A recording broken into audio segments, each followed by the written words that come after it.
What's up, dudes? Welcome back to another episode of Rhomas Men's Team. Pretty simple. We are a group of guys helping each other make progress towards each other's goals. If you're new to the channel, awesome and welcome. If you want to help support the channel and join our pro team, head over to rhomasteam.com/pro, where you can contribute to us on a donation basis. We also give you access to exclusive content, mastermind groups, etc., etc. So anyway, hope you enjoy this episode, and we'll see you on the team.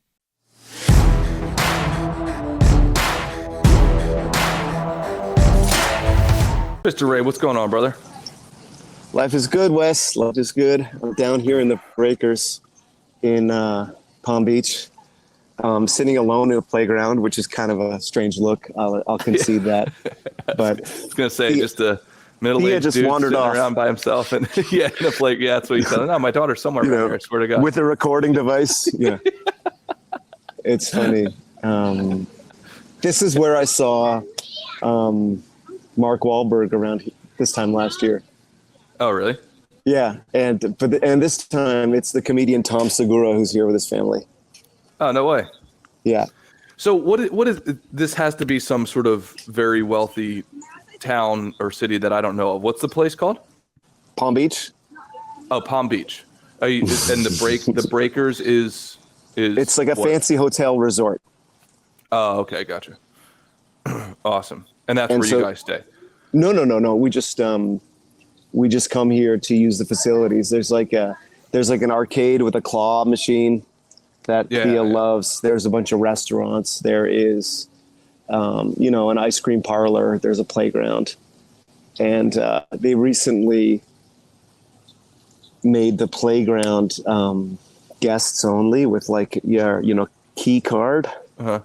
But Thea knows the way like around the fence and through the hedge to get in and unlock the door. I was very impressed with her little bandit ways just now. Hell yeah. I was like, awesome, that's man. My girl. yeah. She's a natural. That's right, man. She learns from the best, dude.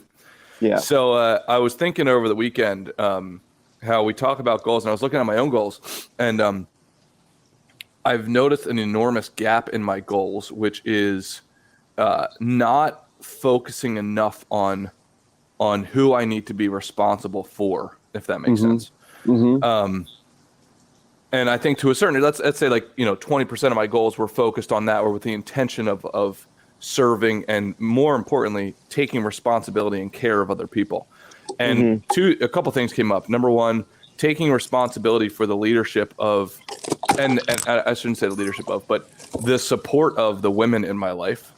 And then also for the people who can't help themselves, if that makes sense. Mm-hmm. So those people will go unnamed.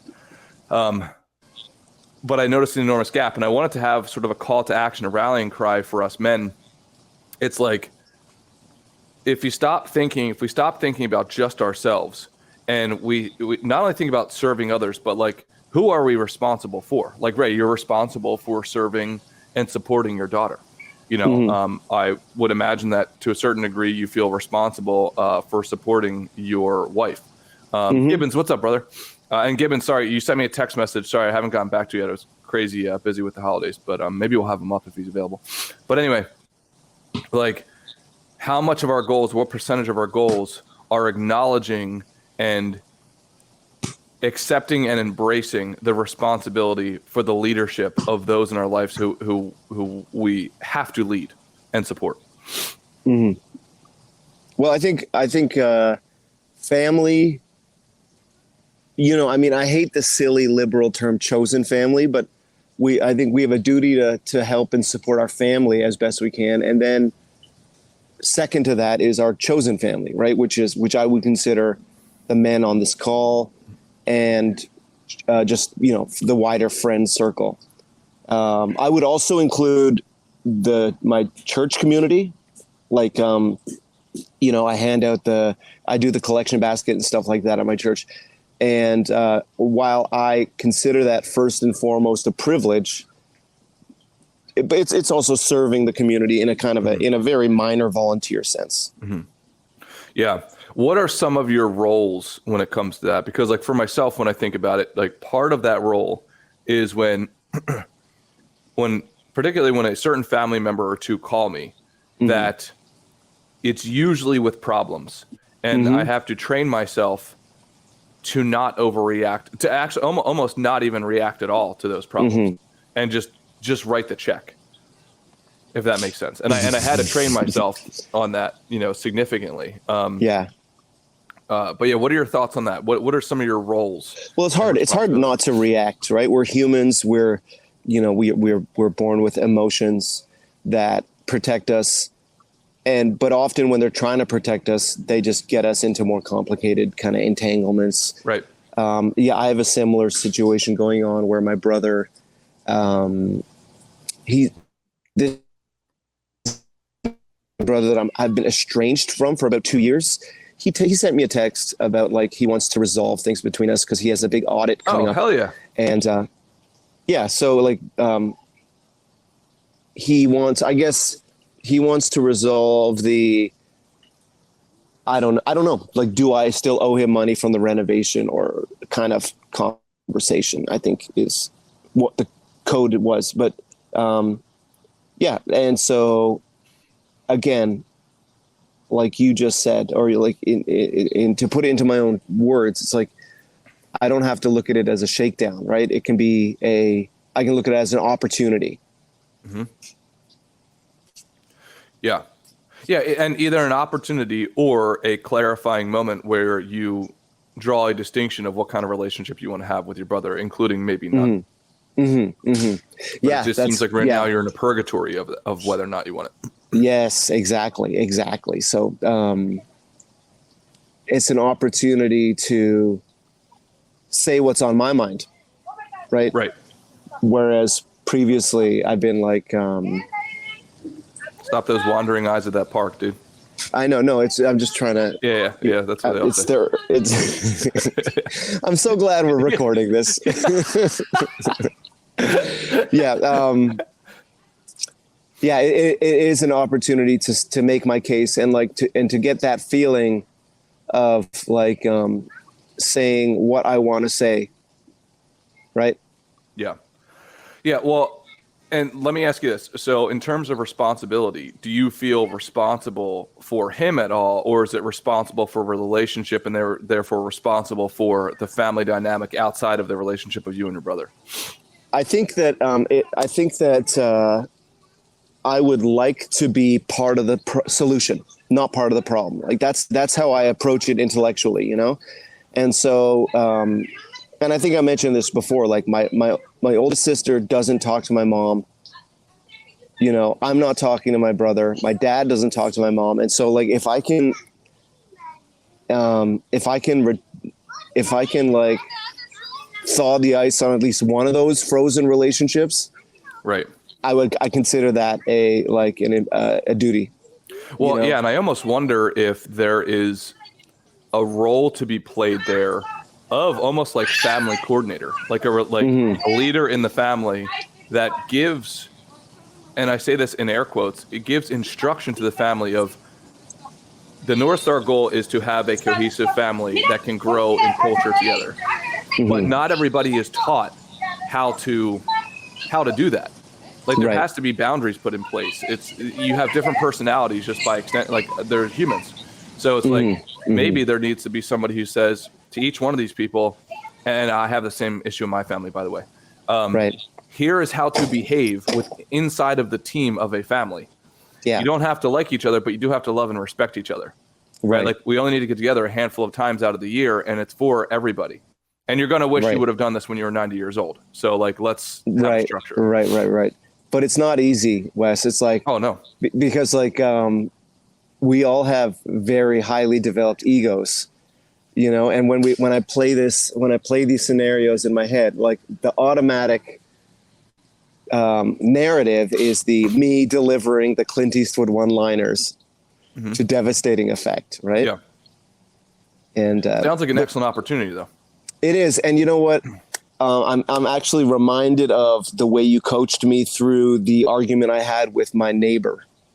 Where that was all egos flaring and raging, right? And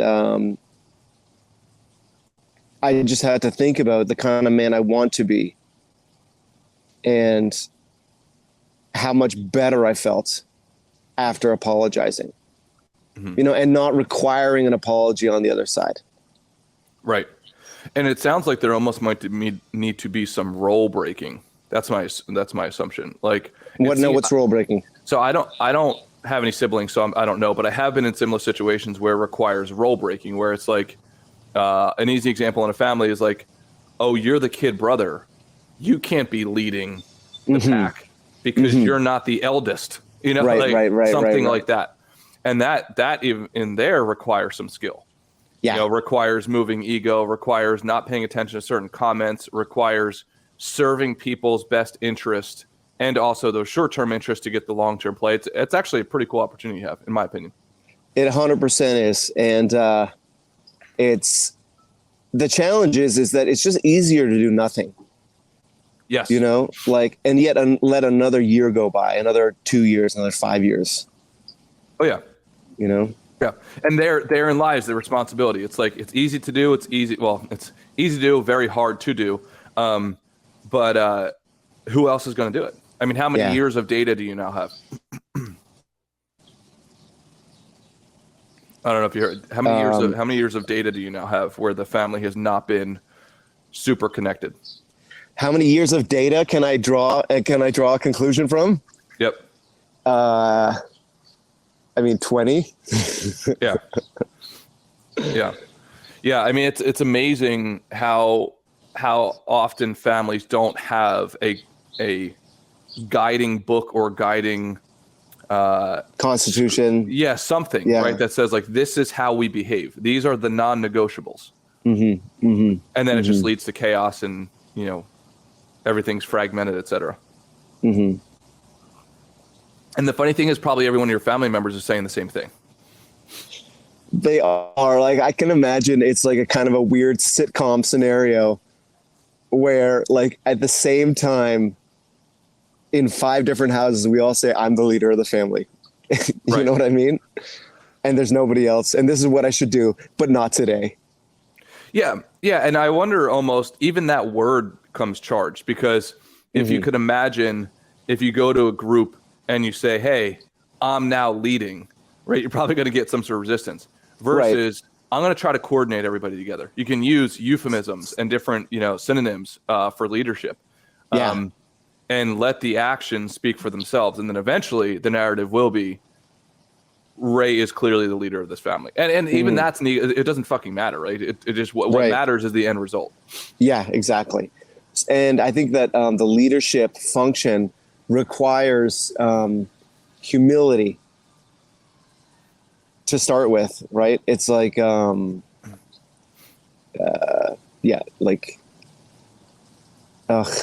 I'm really, like I said, it takes humility to start the healing process. Right. And I think with my neighbor, the only way I'm going to be able to do it is to admit and accept my role in the dysfunction and ask for forgiveness. Oh yeah. Dude, the thing about leadership is everybody wants the results, the rewards of the leadership. The awards and rewards. Everybody wants the title and the accolades, but nobody wants to do it. Why? Because it's not a fun job. It is not. And oftentimes it requires being an emotional punching bag, right? An emotional outlet. So an emotional punching bag where people are going to call you names. And you're thinking in your head, like, dude, I'm doing this for you. You ungrateful piece of garbage. That's what goes in the narrative in your head. But then you have to know that it's like, yes, you're doing it for them and you're doing it for the whole group. And they just don't know enough to know that you're not the one to take it out on. Right. So, and then it requires humility where you have to downplay oftentimes your intelligence, your position, et cetera. And then you have to often do the administrative work. And then you have to play the persuader as well. Like it is not an easy task to lead a family, to lead a business, to lead a church group, to lead a volunteer group. Doesn't matter. It is not an easy job. And that's the dirty little secret about leadership is like, you probably don't want to do it. Yeah, it's like 5%. 5%. Other people's sides and we got stuff like that. It's like 5% visible upside, right? Or like Right. glory.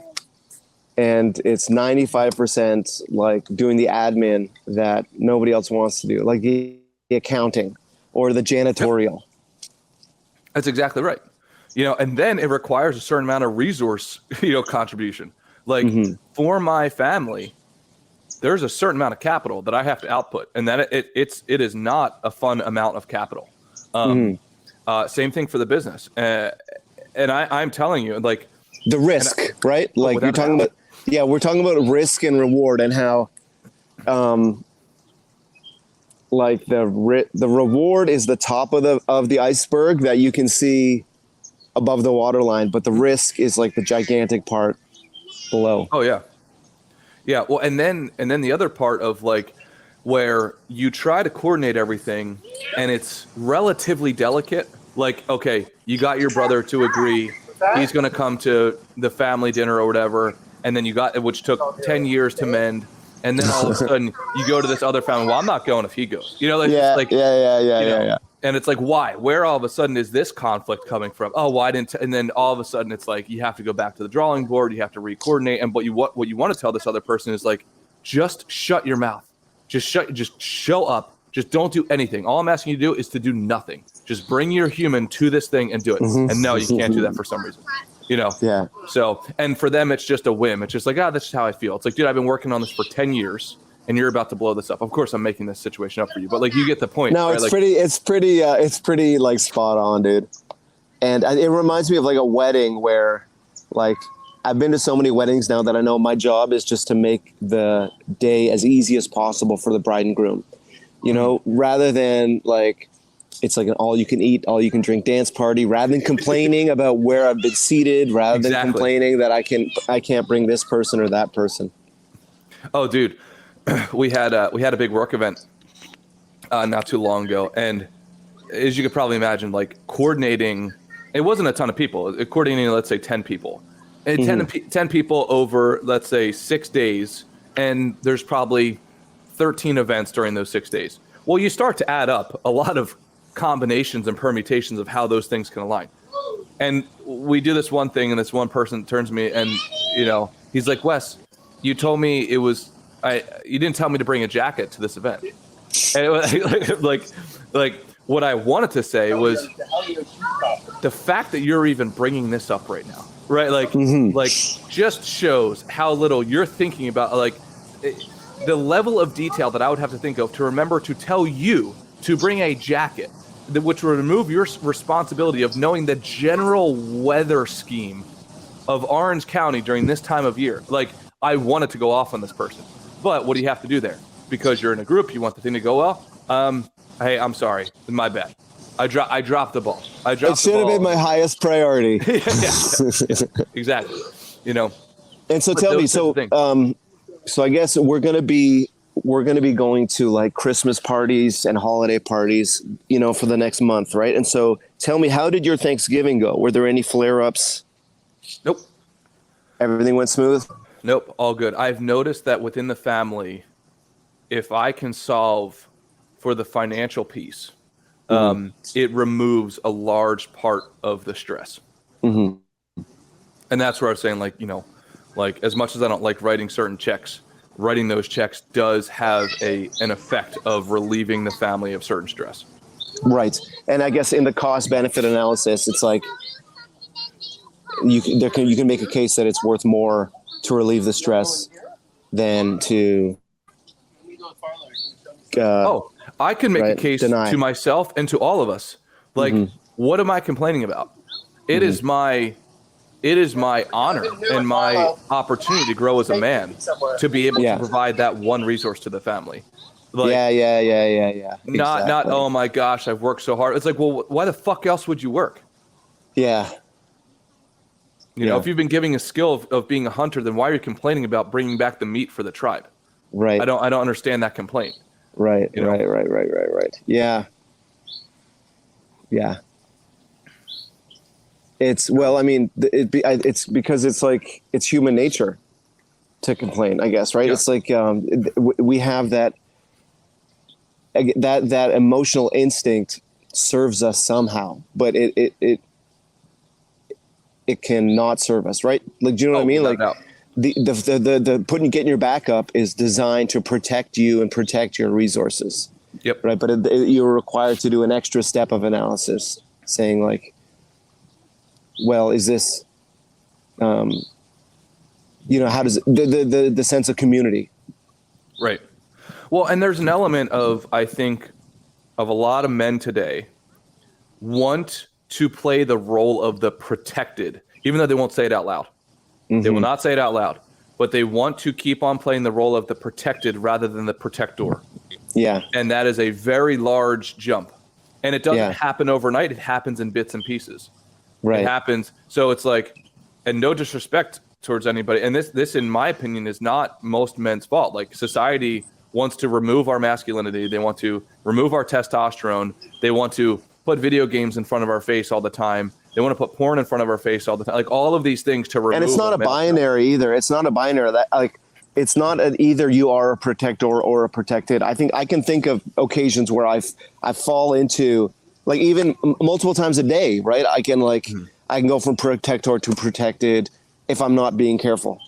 Oh, without a doubt. Without a doubt. Yeah, because society's designed in a way to remove pain.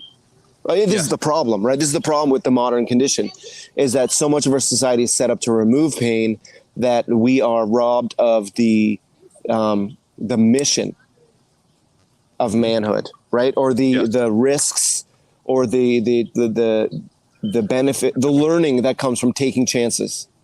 Oh yes, and you cannot manufacture responsibility. Like it has to be raw. It has to be real responsibility. Mm-hmm. And if you are complaining about the way your mother runs the household while you're living in the basement, that is a problem, right? That is a protected human pretending somehow that he's the protector and that he has got any say about what goes on in that ecosystem. Mm-hmm. It's like, once you start paying the bills and once you start having a house of your own and once your mother moves in with you, then it has the role reversal of now you're the protector, and yes, now you can say how that ecosystem is run. It does not work the other way around. Yeah. And Troy's saying he's living in there. Yeah, Troy, and there's a difference. And I don't know if you're complaining about your mother's household or not, but it's like, and Troy, congratulations, because I think he said he's moving to Japan. Troy, let me know if I'm wrong, in January.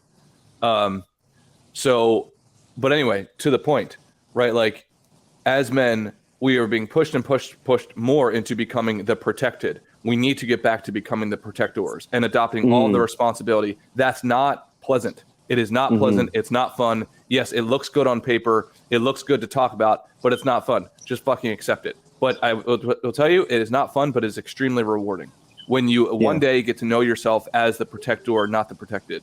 100%.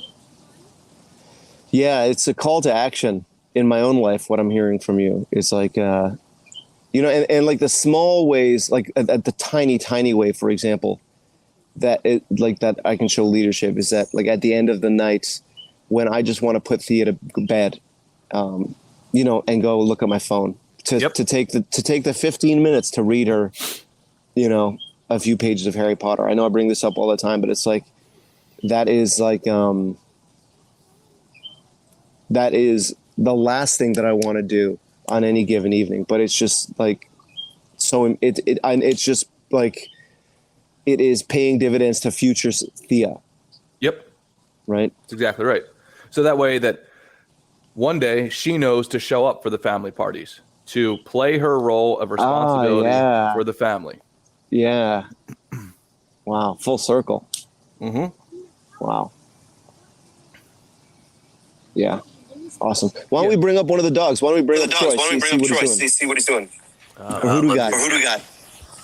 What's up? What's good? For some reason, it's getting a lot of reverb. I don't know why. I don't have headphones. I'm not sure where they are right now. I tried to go find them just a second testing. Yeah. I think it's if you have I'm gonna mute you for it real quick. Yeah, let me. I saw Miguel on Dad Meet, and he slayed it, man. It was awesome. Oh yeah. Yeah. Awesome. Looking forward to hearing the story. yeah. What was he talking about on Dad Meat? Well, he was just kind of telling his life story. Like it's a 2-hour pod, right? One in public, and one on the behind the Patreon paywall, and it was just like a lot about his journey as a comedian. Oh, hell and yeah. It was great. It was great, and like stumbles along the way and that kind of thing. Love it. Oh, hold on. The other option, Ray, it's not you. It's definitely Miguel's. well, the other option is if we ask him a question and mute both ourselves, we can. That might resolve the echo issue. Yep. Yeah, I think he's trying to find his headphones. If he can't, then we'll do that. Let's see. Did he find it? No, I don't know where they are. I think I might have left them in my car. I could, if you want, I could come back on Friday. No, it's good. It's only when there are multiple people talking that that there is an echo. So if Wes and I mute ourselves, why don't you tell us about your experience doing the Dad Meat pod and all that? How that came about? Sure. Man, how it came about? I kind of just have become friends with Mike and Tim just by showing up and hanging out with them when they do stuff. And one day Mike invited me, said, "You want to come on?" I was like, yeah. Because, I mean, I'm working on stuff on my own. I have a Twitch. I've been doing stand-up, you know. So there's one thing in particular I was working on Twitch called Door Court, which is like, it's my version of a thing that they used to do called digital graffiti, where they would have all their boys do a show, and then you could write in to a live chat and just make fun of whoever's on stage, and then they would project it on the screen behind them. And they all told stories about it. It's like the funniest thing I've ever heard of, but I never got to see it. So I started making that happen with my friends out in Long Island. And, you know, they've been very supportive of that. And I think that they were like, look, now that you're doing stuff, now that you're like really working on something of your own, why don't you come hang out, talk about that? I didn't really get a chance to shout out Rhomas, which I had meant to. But I did get to shout out, I did Tim's Twitch. I did talk about you guys there. I think I got one person to come over, but it just didn't really fit into the conversation when we were on. Oh, dude, thanks, brother. I appreciate it. And no sweat about it at all, man. Let me ask you this. In the theme of today's conversation, so what I'm piecing together is you are going down the comedy road. You're trying to build a name for yourself there, which is amazing. I think stand-up comedy and comedy is just so hard of a craft. I respect the journey in itself. In the theme of today's conversation, who are you responsible for? Who could you be responsible for? In other words, are you just doing it for yourself? I shouldn't say just, but are you doing it for yourself? And who could you add to that list of who you ultimately want to serve and take care of? Damn, that's a very tough question. I mean, right now, it definitely is just for myself. And I think that that's something that I talked about a lot on Dad Meat, which was like, I kind of hit a crossroads, especially during the pandemic, because I had a long-term girlfriend that ended up moving to another country. And I lost the job that I had, where it was the first time that I felt like I was on a career path that I was excited about. And then it just kind of watching that path crumble before me made me realize like I wasn't operating on a set of personal values at all. I was doing what was expected of me and doing it at a decent enough level that I was like, okay, well, I've got accomplishments here and here, and as long as I continue to maintain this without fucking up, you know, I will continue to be successful in the way that is expected of me. And then once all those things kind of fell away, it was like, well, how do I value myself, and what are the things that I actually aspire to? And I didn't really have anything. I didn't have a set of things that mattered to me. So this has been in a lot of ways a pursuit of that, a pursuit of like, if I didn't have a job or if I didn't require a source of income, what would I be doing to that like had any sort of personal meaning? And then that kind of took me on this path. But as far as taking care of anybody else, really, it has been an incredibly selfish period of more trying to figure out how to take care of myself and how to not sort of judge myself based on the expectation of my parents or whatever.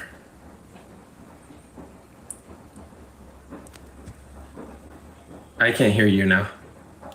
Do you mind if I comment on that? All right, I'm going to mute. So number one, I actually think it's required to go down the quote selfish path. Like that's the path that interests you. That's the path that it seems like is intrinsically motivating to you. And for some reason, society has taught us like that's selfish. That's not selfish. That is, in my opinion, that's following like the breadcrumbs of motivation that are steering you in a certain direction. And oftentimes if that breadcrumb path is off the beaten path, if it's different, especially like stand-up comedy, right? It's like probably your parents or your family's like, oh, what, you don't want to be an accountant? You know, why not be an accountant? Why would you want to be a stand-up comedian? Something like that, right? So when those breadcrumbs are off on a beaten path, I think there tends to be an element of like, oh, stop playing around, kid. You're being selfish, right? Like that's not realistic, blah, blah, blah, blah, blah, blah. But it's like, funny enough, probably the people that we all look up to are not in a realistic fucking path, right? That's not a realistic thing. But it's also very predictable. Like if you go down that path for long enough and you work hard enough. So I would argue against you in a respectful way as a brother in this fight. It's like, dude, to me, that's not being selfish. That is paying attention to what your gifts are and what your interests are. Then what I'm asking you to do or consider is how do you expand that? How do you get so good at that path where the circumference can expand to take care of those around you? And dude, I'm super sorry to hear that your long-term girlfriend moved away. It may have been one of the biggest blessings that you could have ever had. I would also say that like if you look on my coffee mug, like two of these people here that I serve is my future wife and son. So I don't have those yet. So I would say for you, maybe it's a consideration of I will do so fucking good at this and expand my circumference of competency and therefore compensation to that one day I will have that wife and that son or whoever that is for you, or I will take care of my parents. So even though you might not have those roles filled now, it's like the path that you're following takes a long time for it to come to fruition. So why not start now and build in to take care of those people?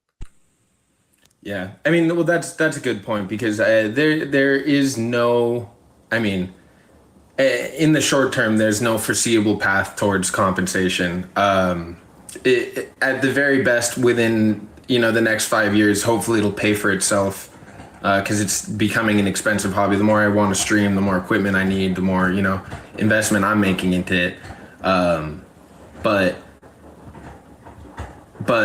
right, it's kind of like if I'm gonna try to find a way to make this like a primary part of my life, then it will take years of building to make it something that could actually benefit not just myself but anybody else that I want to have as part of my life. Which that's also kind of thrown me for a loop itself. Like a big part of this path is trying to figure out what my feelings and goals are in that respect. With that girl that left, like we still had conversations all the time about like she's getting a PhD in like molecular biology. She's like doing real shit with her time. And, it was always like, well, once you're done, once you're less busy, once you don't have to live in another country, we'll try to find a way to meet back up. And then she saw like part of my Dad Meet episode and just laid on me like, you're not the person I thought you were. This is fucking disgusting. I don't want you part of my life anymore. So, I have to get a sense of what it is that I want from another person as far as support and understanding. At the same time that I'm trying to figure out how I would be kind of responsible for protecting or taking care of anyone else. Well, let me ask you this, if you don't mind, and thank you for sharing that because that's super vulnerable of you.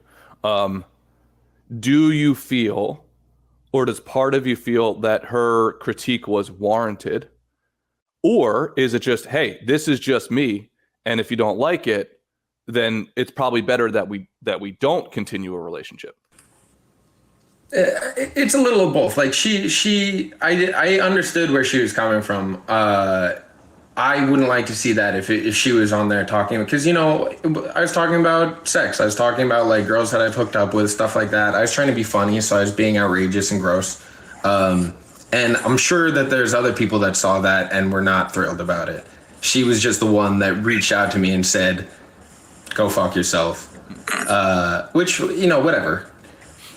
She doesn't understand what I'm trying to do, and she never did. She was actually always like very critical of this pursuit, and she kind of, I guess, for a long time felt like I was only doing it because, I don't know, for some ulterior motive, like I wanted another girl or whatever it was. Like she felt like it kind of, I don't know, that I was building a new life without her once she was gone, that she didn't really recognize, even though, I mean, I always was pretty like obsessed with watching these things. Like I was always like wanted to go to shows, and I wanted to like show her podcasts I was listening to and stuff like that. And I don't know. I think she wanted me more to be in support of her and not to have my own journey that, doesn't really relate to what she's working on. So it probably is good. Ultimately, it's probably good to just say, all right, look, we're on completely different pages. We have a very different set of ideas about what we're like hoping to achieve. And we don't really have a sense of what the other is attempting or accomplishing. Like, I don't know what she's doing in school. I get it because I went to school, but like I never did the level of science that she's getting into. So I think, and she's always kind of resented that I don't have sort of the admiration she would expect from me towards those goals that she had, which I had plenty of admiration. It's just that it doesn't mean, because my values don't align with her, it never really meant as much to me that she was going to get her PhD. I said, that's cool, that's great. I love that you're doing that, get after it. Don't make a decision based on me, make it based on what's best for your career. But we just didn't relate on those kind of terms. Yeah. What up? MFG, what's up, brother? And I'm sorry, I'm playing like the muting game because Miguel's audio is giving us reverb. So real quick, MFJ, what's up, brother? Okay, so Miguel, if you don't mind me commenting on this, number one, it does to me, if you don't mind me saying this, it sounds to me like you're still interested. And it also sounds to me like she's still interested in you. In my opinion, she would have not have reached back out if there was no point in doing that, right? Like she wants to emote to you for some reason. Now, whether that's good, bad, or indifferent, it also sounds to me, if you don't mind me saying, that I would imagine you both do have a lot of underlying similar values. It just might not be at the level of resolution of like the occupation. Like you almost couldn't get more opposite, right? Like stand-up comedian, molecular biologist, right? Like, but I would say going through the argument stream down there, it's like, and I've seen this a lot where, a very high, a high achieving academic will kind of look down or frown upon a lower form of occupation when we don't want to go down that road, because it's like what I could argue on your side is like you're providing happiness and laughter to humans. Like what could be more valuable than that? Like that is a very high form of value. But I don't think that there's cheese down that tunnel. Like I do think, however, that in my opinion, probably some of the stuff that she's saying is valid, right? Like her underlying concerns, right?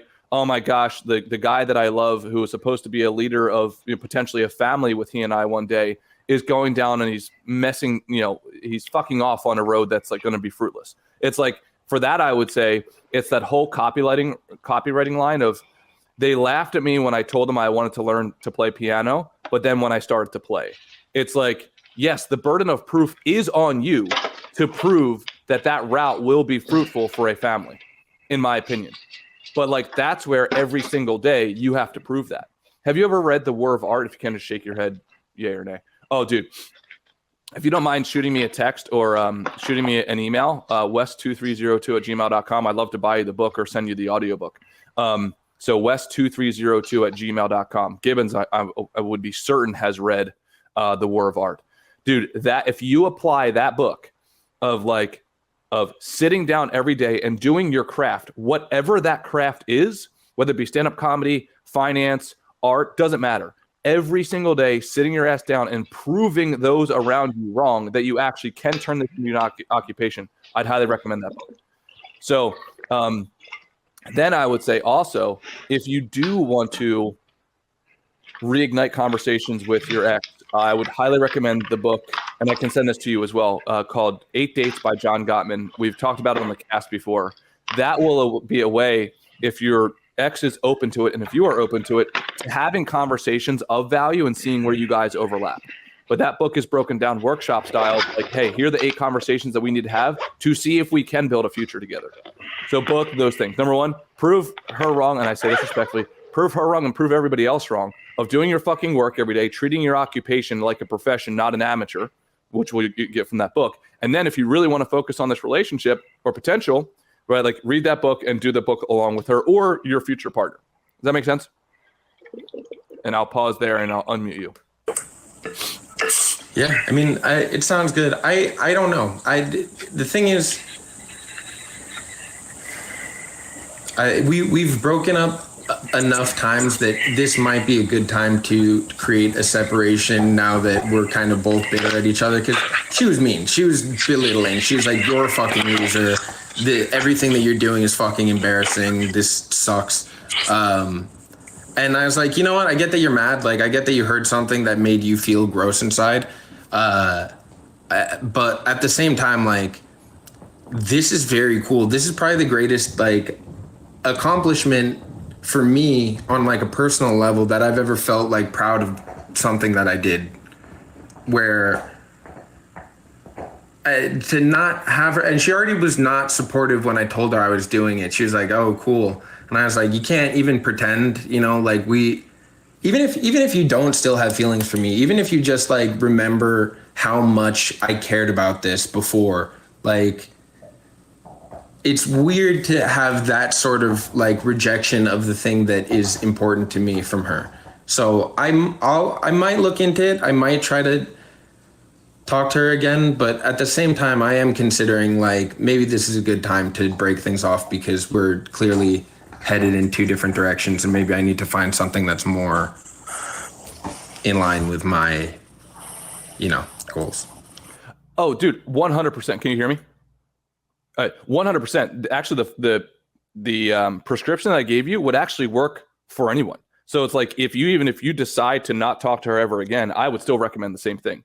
Like, work your face off, develop yourself as the professional that you know you can be, and then also get really good at relationships. Like, those 2 books, I'm telling you, man, are phenomenal. And if you made the decision, I don't want to talk to this human anymore, then hell yeah, like, good for you. Like, a decisive course of action is important as long as it's the right thing for you. No, yeah, you're right. That makes sense. And I think that probably there's plenty of work that I need to do in terms of relationships. Otherwise, I wouldn't have gotten to this point.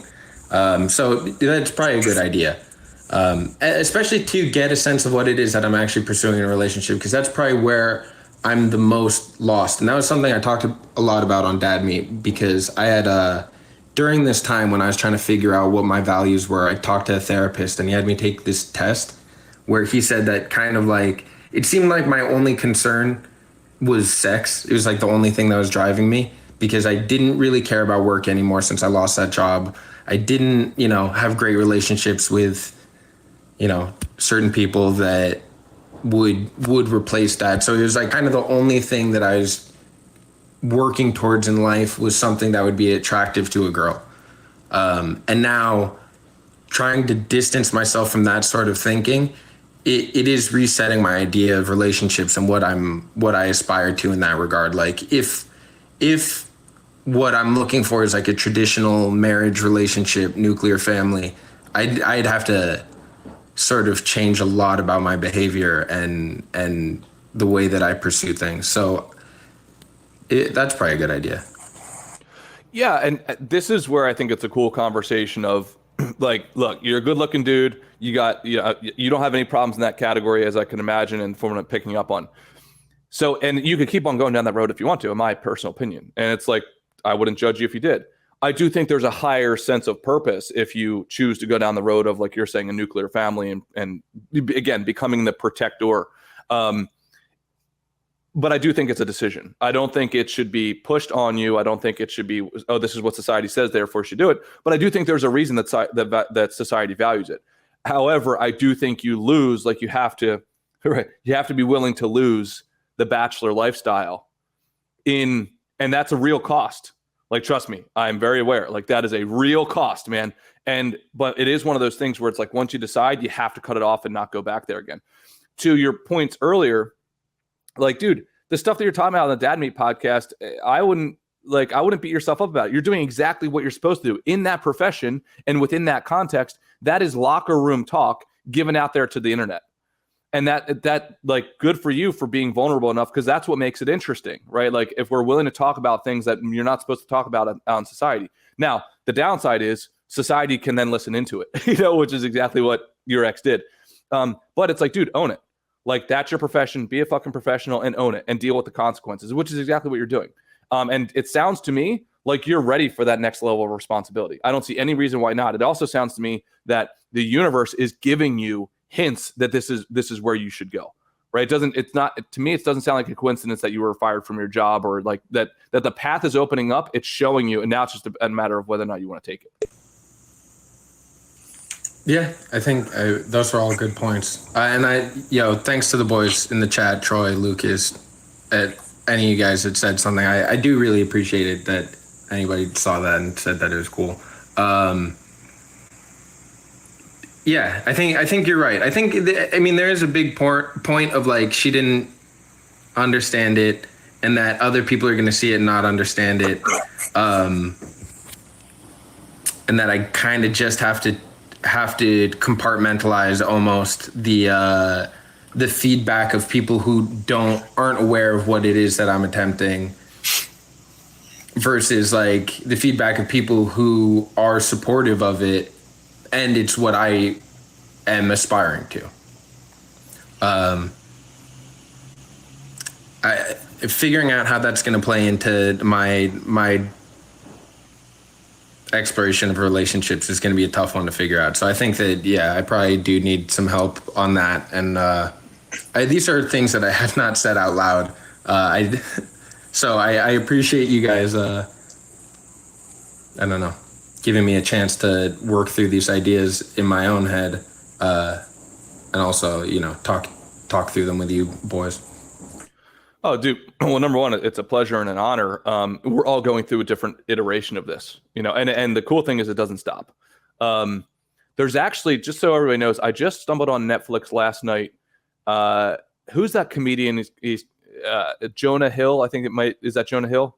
Jonah something. I can't remember. He was in Superbad. He was one of the main characters of Superbad.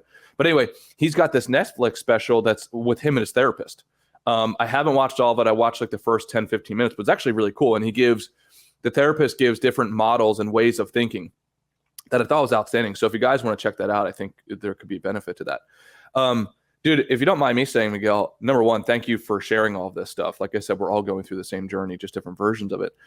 Number two, I would be very curious what would happen. It's like, if you were my brother, yes, you have other issues going around like we all do, like, problems with the girl, like these other unknowns. I would say that I would ask you what would happen if every single morning, if I had a camera over your shoulder, would I see you working for 2, 3, 4, 5, 6 hours a day, whatever that is, whatever your commitment is to your craft. And I'd be curious how much of that how many issues or how many things that would solve for you in the future if you focused on that, becoming the man that you could be through the use and the development of your craft.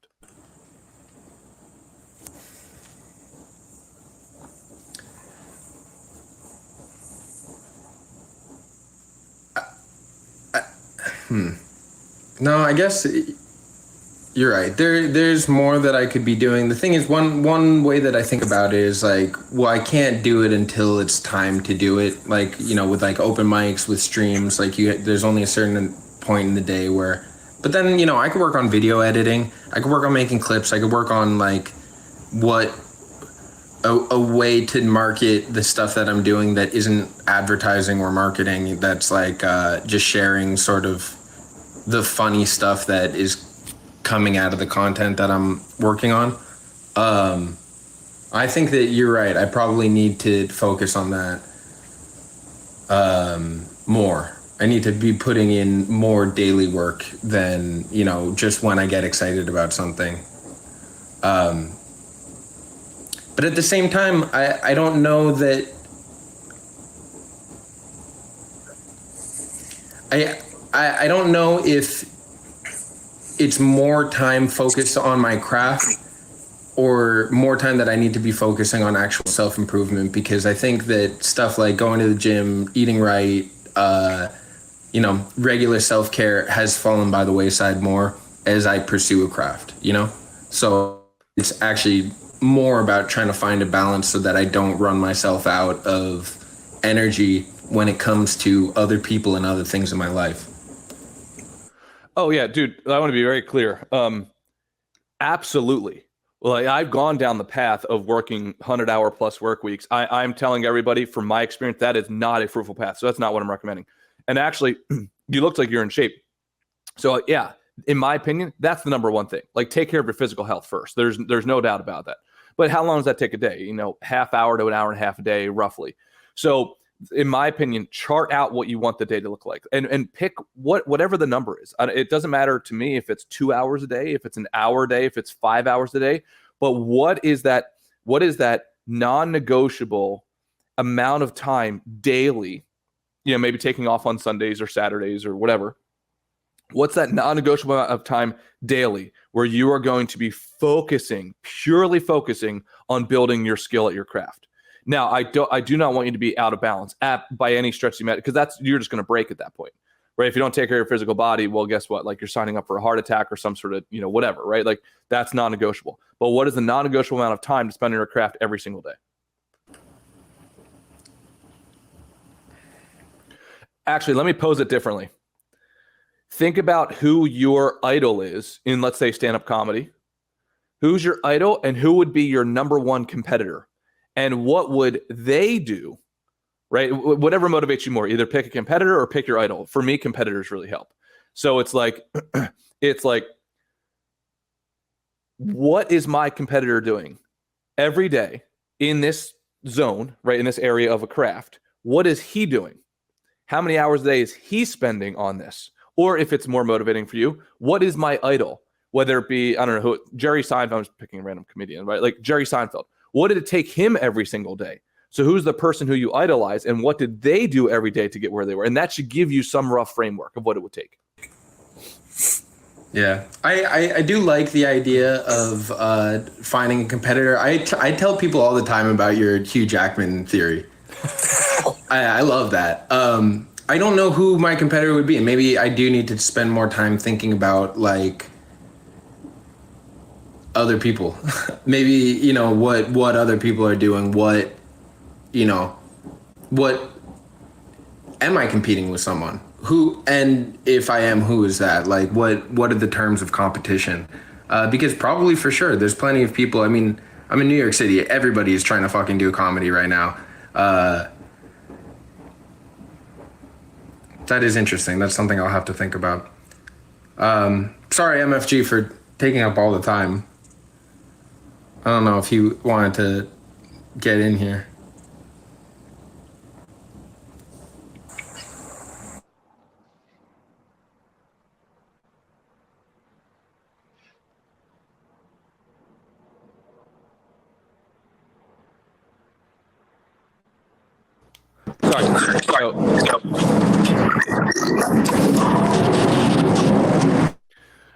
Miguel, huge fan of what you're doing.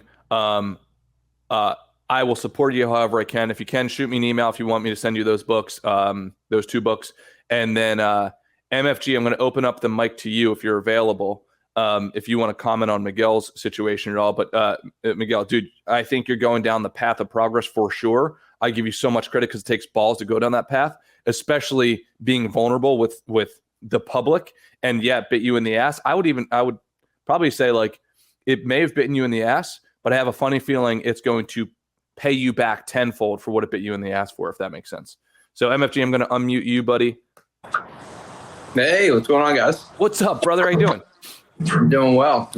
I can definitely speak to the work part when you're pursuing your craft, because that's a situation I find myself in quite regularly, and it is hard to keep yourself busy and motivated working towards where you want to work towards, especially, because for me, I'm an artist, and I have to find, I can't paint 12 hours a day, you know what I mean? But I want to feel like I'm being ambitious and moving the needle. So I have to find other ways to fill that space.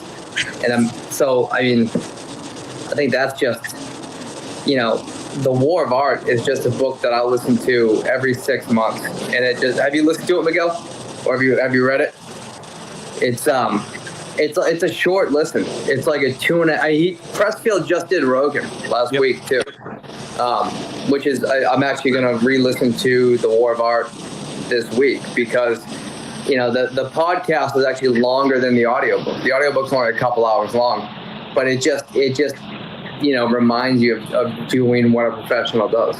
You know what I mean? Like, you have to organize your day. I've been fortunate that I put in the chat there, I had a job that came my way that kind of pulled me away from art earlier this year. And they just put way too much money in my face, like $150,000 a year, W-2, full benefits, vacation, company truck, company tools, everything. And I went with it against my better judgment, and I was fucking miserable. You know what I mean? Just absolutely, and bringing home money but just completely, just soullessly miserable. Like, I would wake up in the morning, and my poor girlfriend would be like, you realize every morning you just wake up, and for 10 minutes I'm just like, fuck this, just like out loud, just fucking miserable.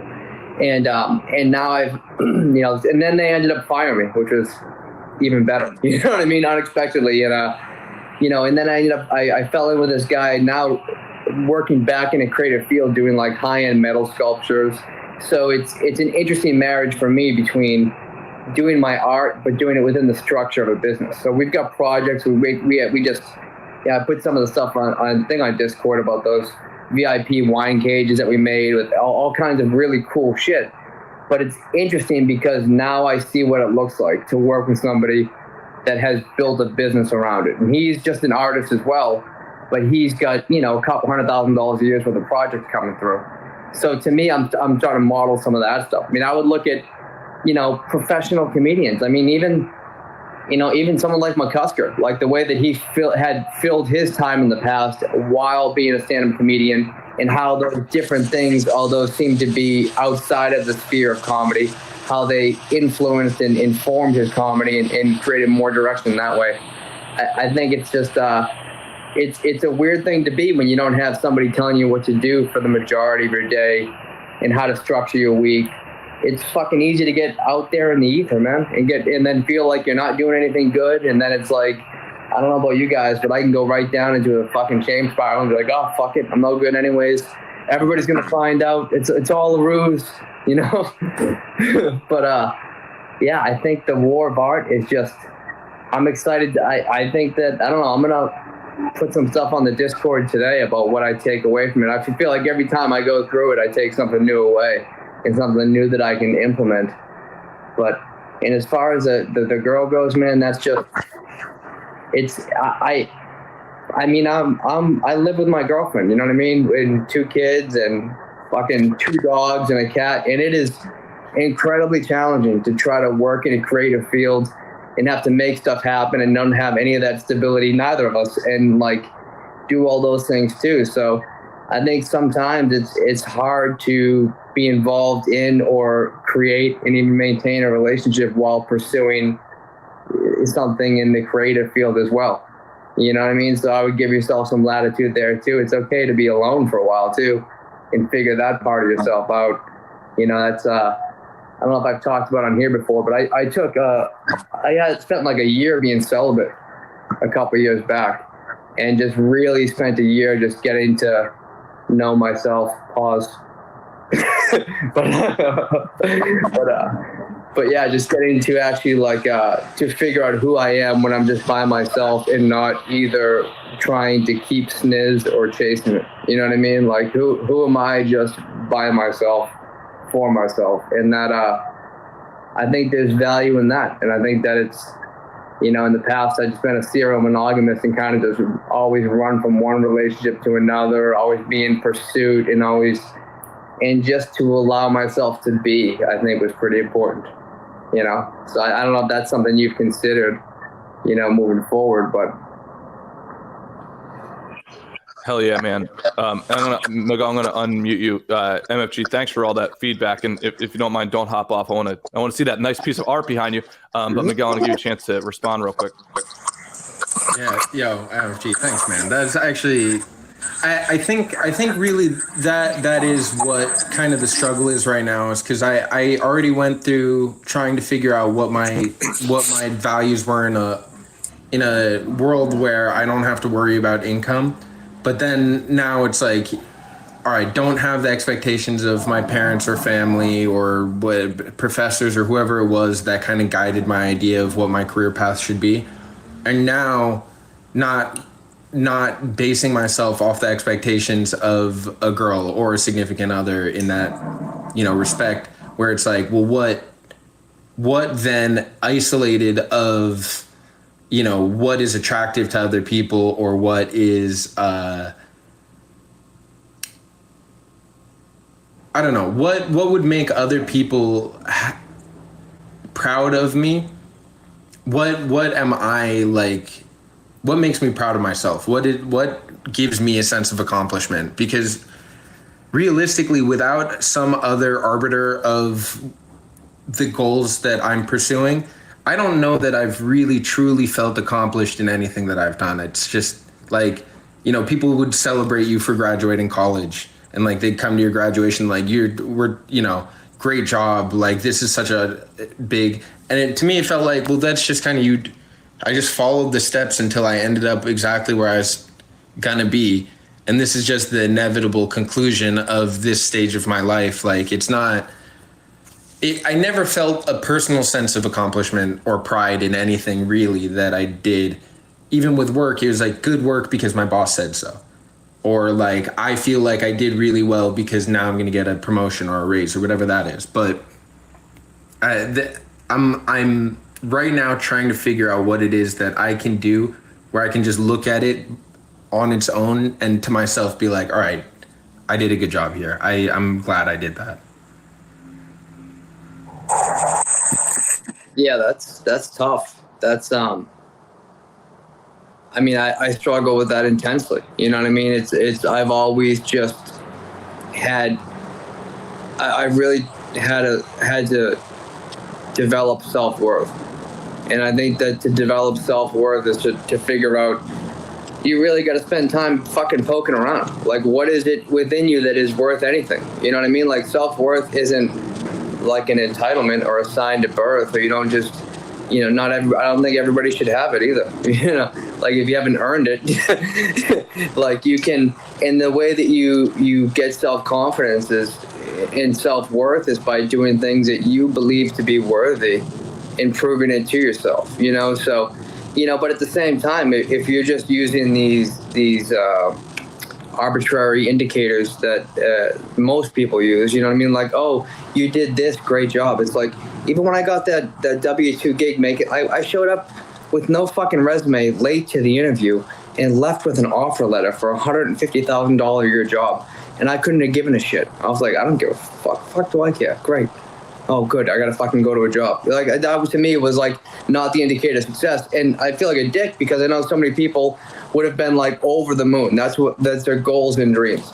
So, you know, you got to figure out what moves the needle for you. Like, what is it that you see in someone else where you go, man, that motherfucker did it. You know what I mean? Like, that's it. And then, you know, frame yourself around that. Like, to me, it's, I don't know, like I see all kinds of people that have lots of success in business and do well financially. I've done that in the past. That's great. But that's so flat. You know what I mean? I see people that have become artists and go, you know, then they're out in fucking left field and they make great art, but they're not a real person. Like, to me, things that I find to be amazing, the people that can do it all. You know what I mean? Be a family man. You know what I mean? Have an incredible business acumen. You know, have stability, but also be able to spend time out there making art and do things differently. You know what I mean? Like, the art of living to me is those are the people that I look to now, where I look at them and they have way more fast. Like, holy shit, this guy wasn't just great at this one thing.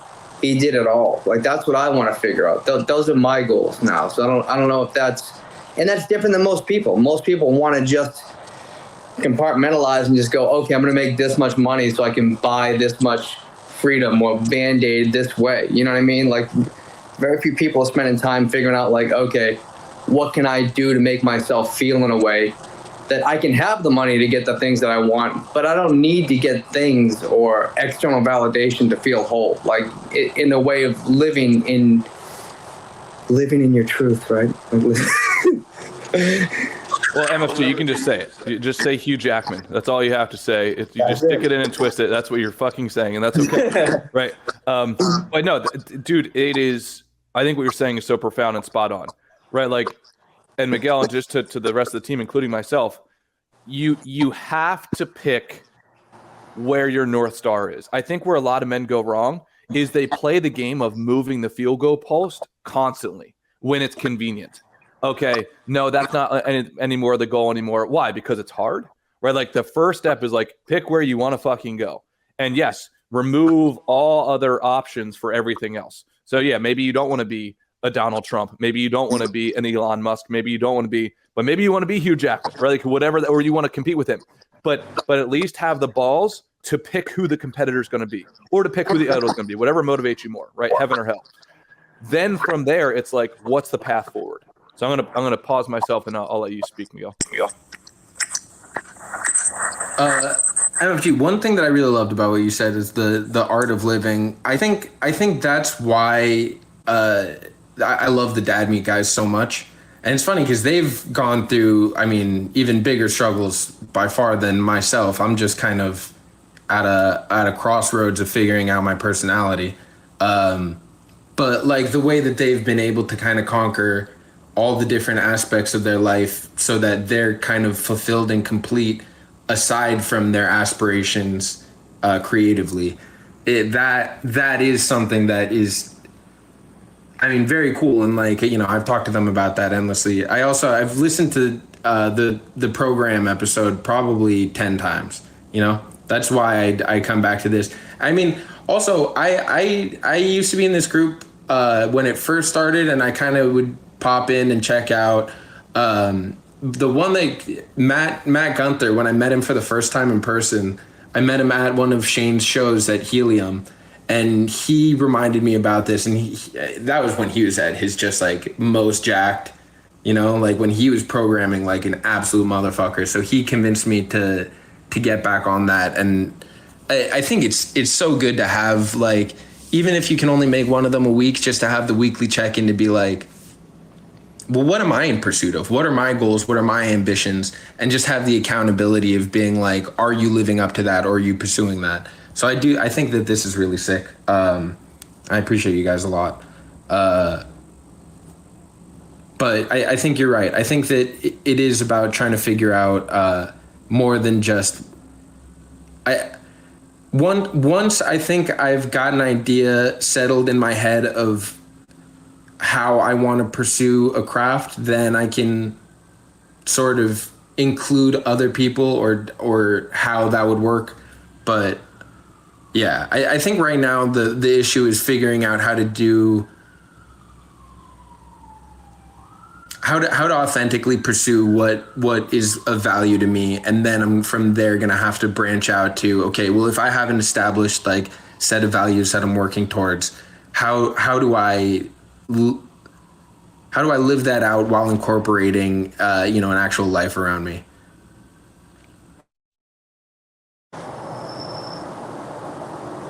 Yeah, it's hard, man. Oh, we can't hear you, Wes. So yeah, what I was going to say is I don't think it's as hard as people make it, right? Like, I think there's pros and cons to both sides. I think picking the game that you want to win, because I agree playing for plastic trophies is not fucking fulfilling.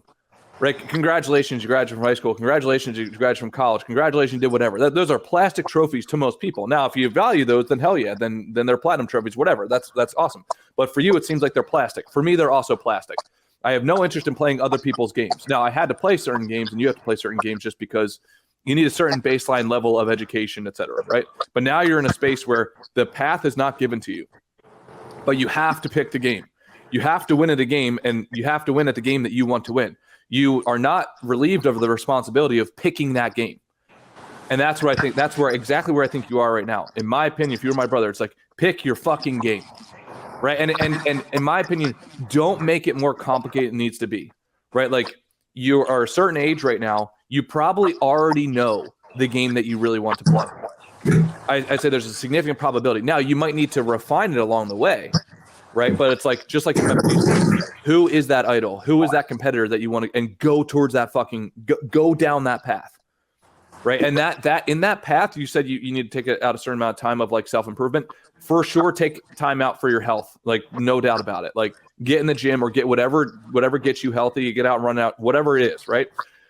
Then from there, play the game that you really want to play. Knowing, and I just heard this from an Olympian on the Rich Roll podcast. I thought it was great. She called it the 1/3 rule, something like that, which is she was training to be an Olympian, and her Olympic coach, who was also a former Olympian, said that, like, hey, pick the game you want to play, and then realize that 1/3 of the time you're going to hate it. 1/3 of the time you're going to feel relatively vanilla about it, but 1/3 of the time you're going to love it. And as long as it's roughly that ratio, then you're on the right path. Don't go down a path, think that you're going to love it all the fucking time. As MFG could probably tell you, right, like, there is a real war of art, right? It's a fucking war. There's a reason for that. It is not a pleasant journey, right? Like, the majority of the way, or at least a percentage of the way. But not picking your game is not acceptable. It's non-negotiable. And also, too, once you pick your game, fucking pick it. Like, and don't get swayed by it.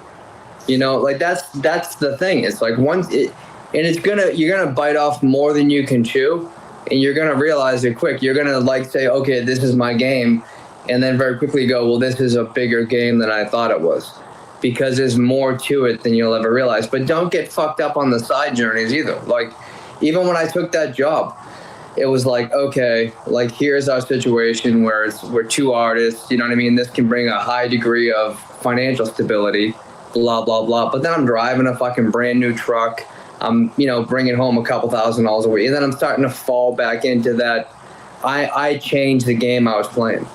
I was starting to get pulled by the money. I was like, oh, well, then if I just did this, then I could do this.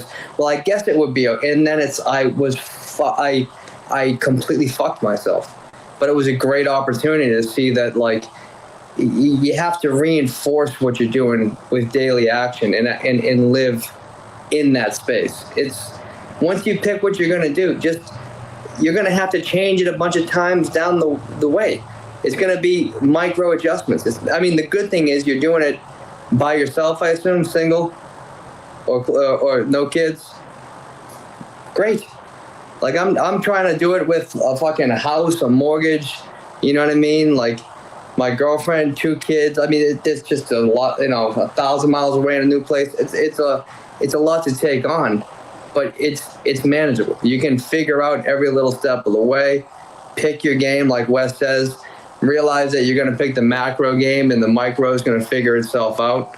You know what I mean? If you keep your focus on your North Star, then you'll know what's right to do and what isn't right. You know what I mean? It's just, but find ways to just put the work in every day. And in a way that when you put your head on the pillow, you should never have to, if you're in charge of you, then what the fuck is there to be fucked up about?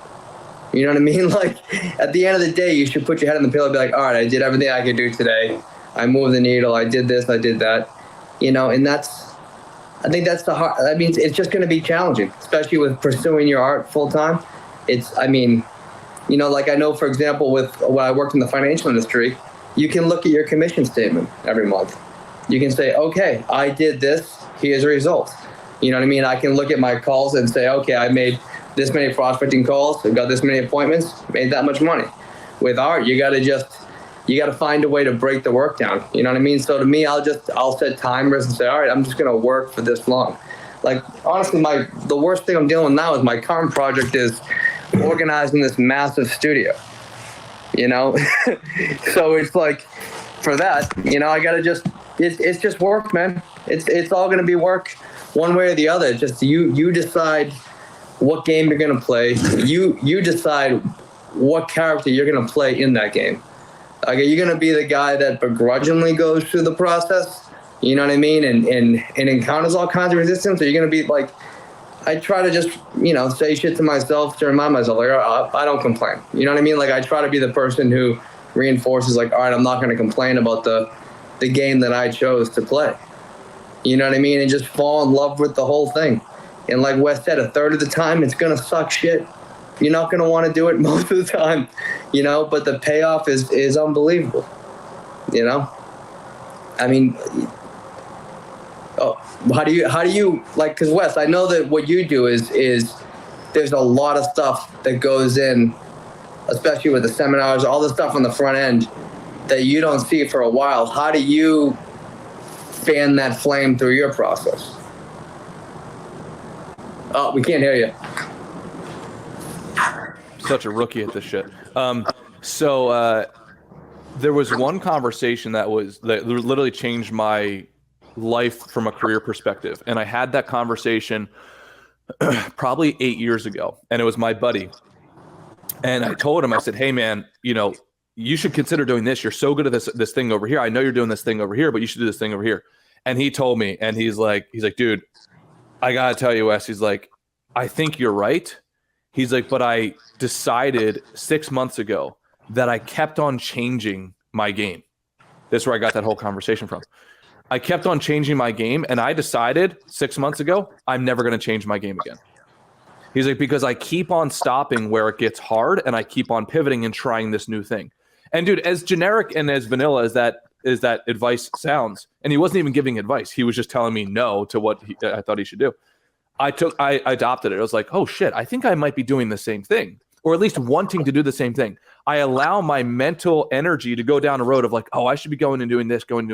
And then I said, fuck it. Like I'm also never going to change my game again. Now, I agree that you should have a period of dabbling where you get to taste different games. You need to play different games to understand, but eventually you reach a certain level of critical mass. If you want a mathematical model around this, it's called optimal stopping theory. So basically you take a sample size, let's say you have a sample size of 100, your optimal stopping would be around 33 to 37.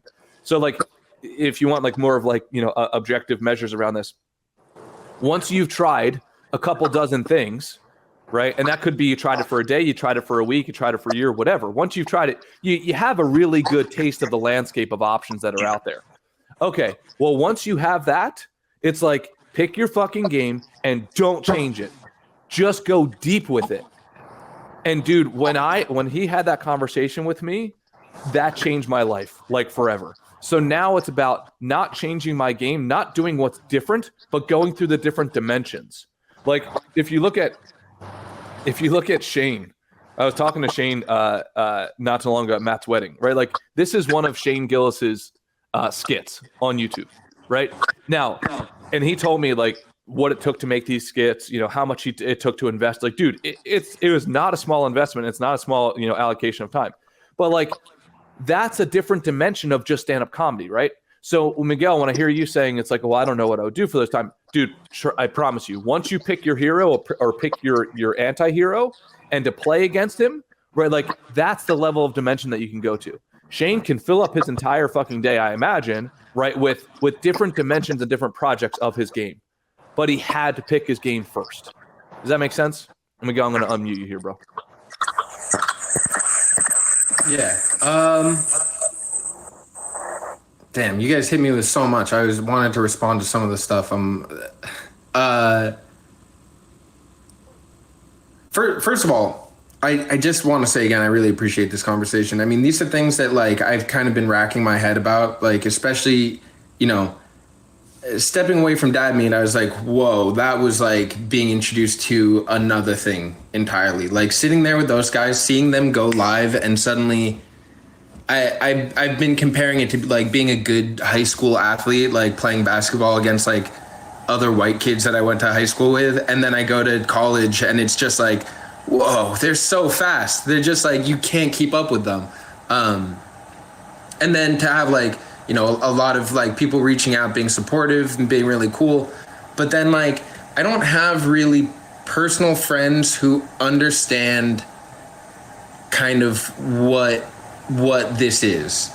And so I was like really longing for my ex to be around to kind of just be able to touch base and have like someone who, you know, she knew me probably better than, I mean, anyone.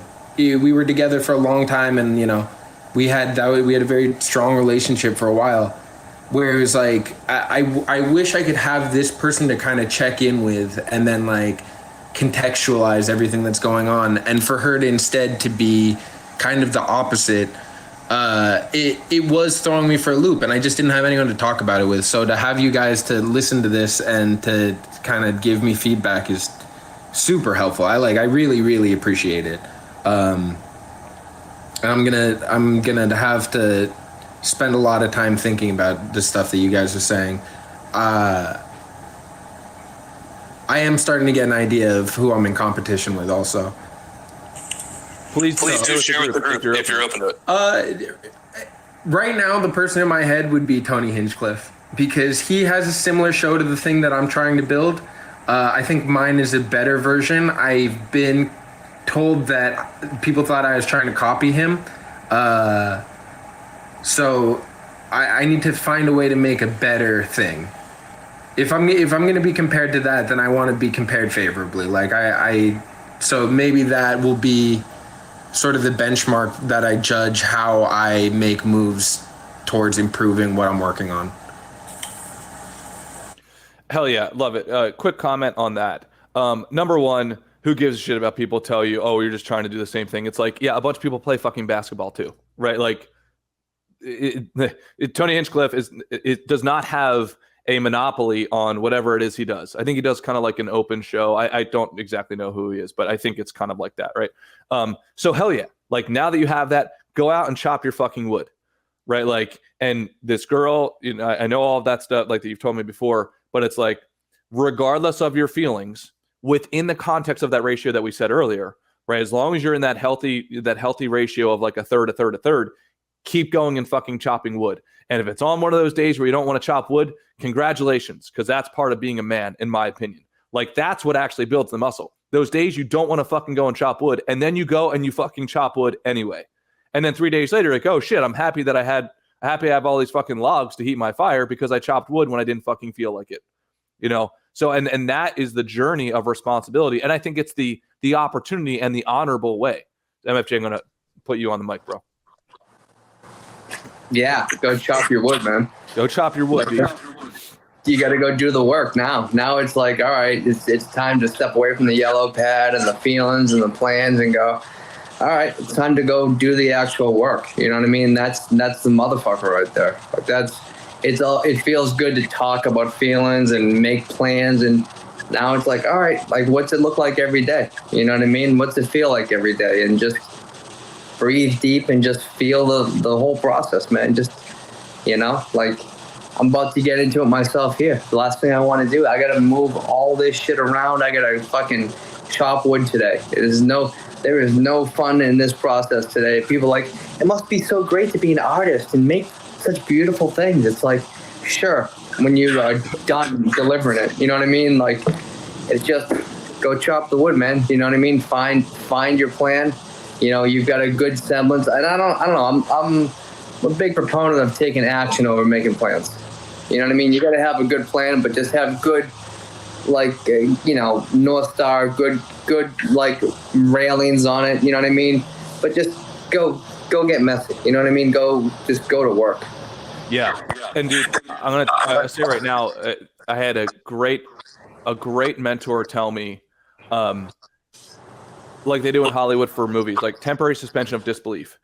Like once you pick that you're going to chop that wood, that type of wood, right? Like you are not allowed to judge yourself or have anybody else coddle you along the way until you've chopped a certain amount of critical mass, right? Does that make sense? So it's like if you were to come back to me and say, hey, I'm just not feeling the game, it's like, well, that's funny. I look over at your logs and there are none, right? Like, where are the logs? Where's the chopped wood? You haven't tried yet, because what your brain is going to want to do, it's not going to want to chop the wood. And that's what the war of art is about. You're going to sit down and you're going to think about, oh my gosh, well, my ex and she felt this, or oh, I'm not good enough, or I don't have this skill, or Tony Hitchcliffe, he's better than me, and he's right, I am kind of copying him, like all that nonsense. And they're going to come back to the team and you're going to say some version of like, oh, well, I don't think this was for me, or blah, blah, blah. And what MFG and I are going to say to you is like, dude, we love you as a human, but where the fuck are your logs? We're looking over at the pile of non-logs. There shouldn't be a pile of non-logs. There should be a pile of logs. Where are the logs?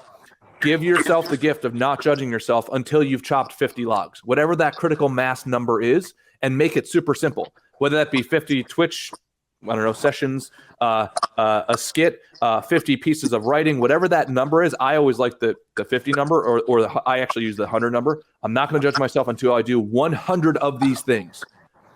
And I'm not going to feel, this is terrible, like I'm not going to pay attention to my feelings about these things until I'm done 100. Does that make sense? So that's what I would do. You've picked your game. Tony Hinchcliffe is the game. Hugh Jackman is my game, right? MFG, I'm not sure who his game is, but whatever your game is, pick it and play it 100 times, period. Cool? Oh, yeah. I took you off. Final comments, Miguel.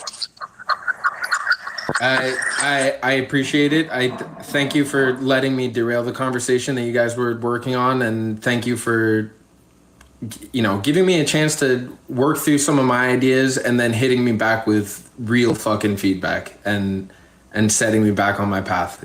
You're right. Let's commit to holding the trophy. Hell yeah. Hell yeah, brother. And dude, it's not like we say, it's not a triangle, it's a circle here. There's no advice. It's just sharing ideas and everything. And we're all on the same fucking path, bro. And I would say, if you're okay with it, feel obligated to go out and do the work, not only for yourself, but for us, right? Like any work you do will inspire me, MFG, and vice versa. Like that's what this whole fucking game is about. We're all on the same path, bro. It's just about going to different dimensions and different heights. And like the way that you do that is not through philosophizing, it's through actually practicing the craft.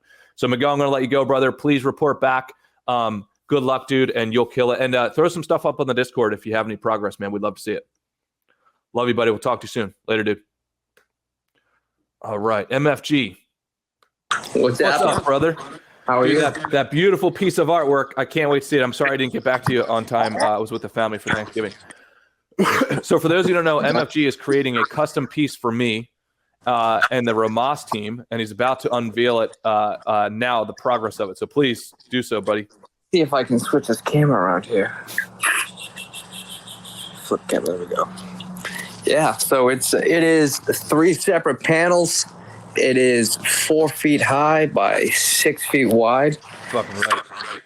And it's got multiple layers to it. I got a few more things to polish up on it that I want to get changes, but I really I wanted to integrate the idea of order and chaos with all of the key tenets in a way that really kind of is long lasting. You know what I mean? That carries, and I don't know. I'm excited about it. I think it's going to be once it's got its final form. I think it's going to be something that you'll have for a long time and move anybody that sees it in a way that they're not going to understand. Hell yeah, brother. I love it, dude. Love you for doing it. Thank you so much, man. So for those who don't know, MFG is doing a custom piece for me. And I wanted to incorporate all of the holistic areas of life for a male to go on his journey. So all of those pieces, we'll have MFG break it down one day when it's finished, if you're cool with that, MFG. Oh, hell yeah, I'd love to. But dude, thank you, brother. I really appreciate it. That's a huge gift and special thing for me in my heart. So thank you, bud. I appreciate it. Oh, thank you. And also too, we'll have to talk, but I think I've got a few other pieces that I think need a home in your personal house that are cool. Especially with women that I think will move you for real. Okay, hell yeah, man. I'd love to take a look at it. Hell yeah. Dude, thank you for sharing your journey. Thank you for what you're doing for me, and thank you always for what you do for the team, brother. Absolutely, man. It's a privilege and an honor, man. We're all on it together, dude. I appreciate you guys. I need it just as bad as everyone. Hell yeah, me too, buddy. Any parting words of wisdom, bud? So I'll go chop some wood. Hell yeah, brother. All right, dude. Love you guys. Have a great fucking week. Talk to you at the end. Later.